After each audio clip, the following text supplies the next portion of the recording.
Halo investor, selamat datang di channel ini dengan saya Aditya Kusuma. Hari ini kita akan membahas kinerja salah satu perusahaan telekomunikasi terbesar di Indonesia yaitu PT Telkom Indonesia. Apakah saham Telkom layak untuk diinvestasikan? Mari kita bedah bersama menggunakan 5 rasio value investing. Bagi yang belum familiar, Telkom adalah perusahaan telekomunikasi terbesar di Indonesia dengan portofolio bisnis yang sangat luas, mulai dari layanan telekomunikasi hingga digital services. Perannya sangat penting dalam mendukung konektivitas dan transformasi digital di Indonesia. Sebelum kita menganalisis Telkom, mari kita pahami dulu ada 5 rasio keuangan yang akan kita gunakan. Yang pertama adalah DER. DER ini menunjukkan seberapa besar perusahaan bergantung pada hutang. Lalu ada PER atau price earning ratio, itu menggambarkan valuasi saham dibandingkan dengan laba per saham. Lalu ada earning per share atau EPS, adalah laba yang dihasilkan per lembar saham. Lalu ada price book value atau PBV, yaitu membandingkan harga pasar saham dengan nilai buku per saham. Yang terakhir adalah return on equity atau ROE. Ini menunjukkan seberapa efisien perusahaan dalam menghasilkan keuntungan dari modal yang dimiliki. Sekarang mari kita bedah kinerja keuangan secara singkat PT Telkom Indonesia Persero Tbk. Laporan keuangan perusahaan adalah cermin yang mencerminkan kesehatan kinerja suatu perusahaan. Sebagai catatan, saya akan menggunakan laporan keuangan Q2 tahun 2024 di mana data pembandingnya adalah Q4 tahun 2023. Salah satu indikator utama kinerja keuangan adalah pertumbuhan pendapatan. Jika kita lihat pertumbuhan pendapatan dalam 2 tahun yang terakhir, terlihat adanya kenaikan pendapatan. Hal ini menunjukkan keberhasilan dalam memperluas basis pelanggan, meningkatkan penggunaan layanan, atau meraih pasar baru. Ini juga bisa mencerminkan efektivitas strategi pemasaran, inovasi produk seperti layanan 5G, serta efisiensi operasional yang mengurangi biaya.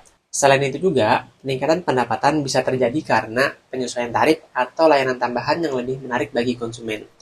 Peningkatan pendapatan Telkom di Q2 tahun 2024 dibandingkan Q4 tahun 2023, serta juga peningkatan biaya dan beban, terutama pada beban karyawan ya.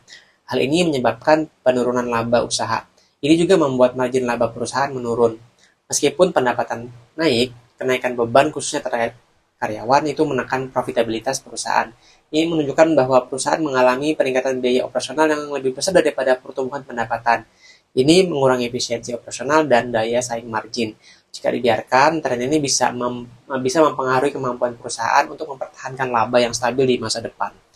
Selanjutnya adalah analisa rasio value investing. Yang pertama adalah DER atau Debt to Equity Ratio. Nilai DER Telkom pada Q2 tahun 2024 itu sebesar 0,94. Ini menunjukkan setiap Rp1 ekuitas perusahaan memiliki hutang sebesar 0,94. Angka ini mengindikasikan bahwa struktur permodalan Telkom masih cukup sehat, di mana porsi hutang tidak terlalu dominan dibandingkan dengan ekuitasnya. Indikasinya adalah yang pertama kemampuan membayar hutang. Nilai DER yang tidak terlalu tinggi itu menunjukkan bahwa Telkom masih memiliki kemampuan yang cukup baik untuk membayar kewajiban jangka panjangnya. Meskipun demikian, peningkatan DER dari kuartal sebelumnya itu mengindikasikan adanya peningkatan ketergantungan perusahaan pada hutang untuk mendanai operasional atau ekspansi bisnisnya. Seharusnya ekspansi bisnis itu dari modal ya, umumnya seperti itu yang baiknya. Lalu PER. Nah, perhitungan PER Q2 tahun 2024 itu adalah 26,54 dan per Q4 tahun 2023 adalah 31,67. Nah, jadi di sini terjadi penurunan nilai PER-nya dari 31 ke 26,5 pada Q2 tahun 2024. Penurunan ini mengindikasikan bahwa valuasi saham Telkom saat ini dianggap lebih murah oleh pasar dibandingkan sebelumnya. Untuk mendapatkan gambaran yang lebih jelas, PER Telkom ini perlu dibandingkan dengan rata-rata per industri telekomunikasi. Jika PER Telkom itu lebih tinggi dari rata-rata industri, bisa diartikan bahwa saham Telkom ini dinilai lebih mahal dibandingkan dengan saham perusahaan telekomunikasi lainnya. Lalu yang berikutnya adalah earning per share. Terdapat penurunan earning per share dari 128,77 pada Q4 menjadi 118,72 pada Q2 tahun 2024 ini ya. Penurunan ini mengindikasikan bahwa laba yang dihasilkan per saham sedikit menurun pada kuartal kedua. Beberapa faktor yang mungkin mempengaruhi penurunan earning per share adalah adanya kenaikan biaya operasional ya. Meskipun pendapatan meningkat, tapi kalau beban operasional juga mengalami kenaikan, ini bisa menekan laba bersih dan berdampak pada EPS secara langsung. Lalu ada fluktuasi musiman. Kinerja perusahaan seringkali dipengaruhi oleh faktor musiman. Mungkin ada faktor musiman tertentu yang kita nggak tahu yang menyebabkan penurunan laba pada Q2 ini. Lalu ada berikutnya adalah price book value atau PBV. Nah, terdapat penurunan nilai PBV Telkom dari 2,5 pada Q4 2023 menjadi 2,12 pada Q2 2024. Penurunan ini mengindikasikan bahwa valuasi Telkom terhadap nilai buku per saham menjadi lebih murah. Beberapa faktor yang mungkin mempengaruhi penurunan PBV adalah misalnya penurunan harga saham.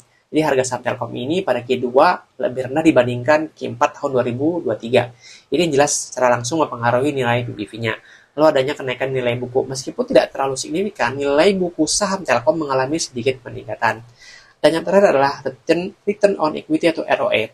Nah, di sini terdapat penurunan yang signifikan banget nilai ROE Telkom dari 21% pada Q4 2023 menjadi 10,5% pada Q2 tahun 2024. Penurunan ini mengindikasikan bahwa efisiensi perusahaan dalam menghasilkan laba dari modal sendiri mengalami penurunan yang cukup drastis.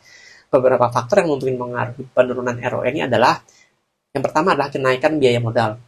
Peningkatan biaya modal ini dapat menekan ROE karena laba yang dihasilkan harus dibagi dengan modal yang lebih besar. Lalu penurunan efisiensi operasional.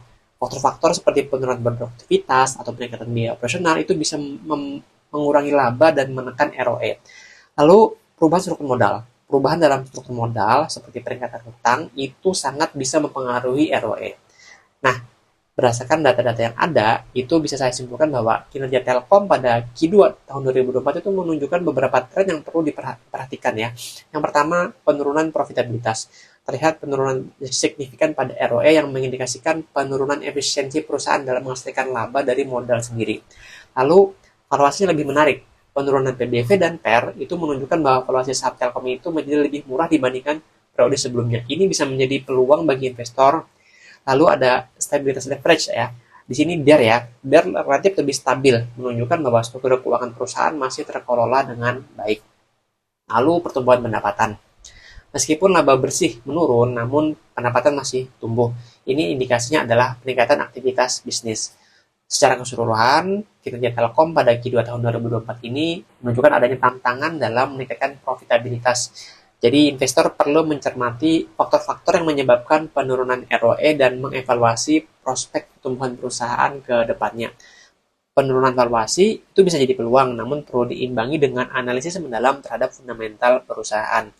Nah, bagi investor juga disarankan untuk melakukan analisis lebih lanjut, termasuk membandingkan kinerja Telkom dengan kompetitor, serta mempertimbangkan faktor-faktor eksternal, misalnya seperti kondisi ekonomi secara mikro dan makro, lalu regulasi, karena ini bisa mempengaruhi kinerja perusahaan. Mungkin itu aja yang bisa saya sampaikan. Semoga analisa ini bisa bermanfaat bagi kita semua, khususnya bagi diri saya sendiri. Jangan lupa untuk like, komen, dan share video ini. Saya Aditya Kusuma, undur diri.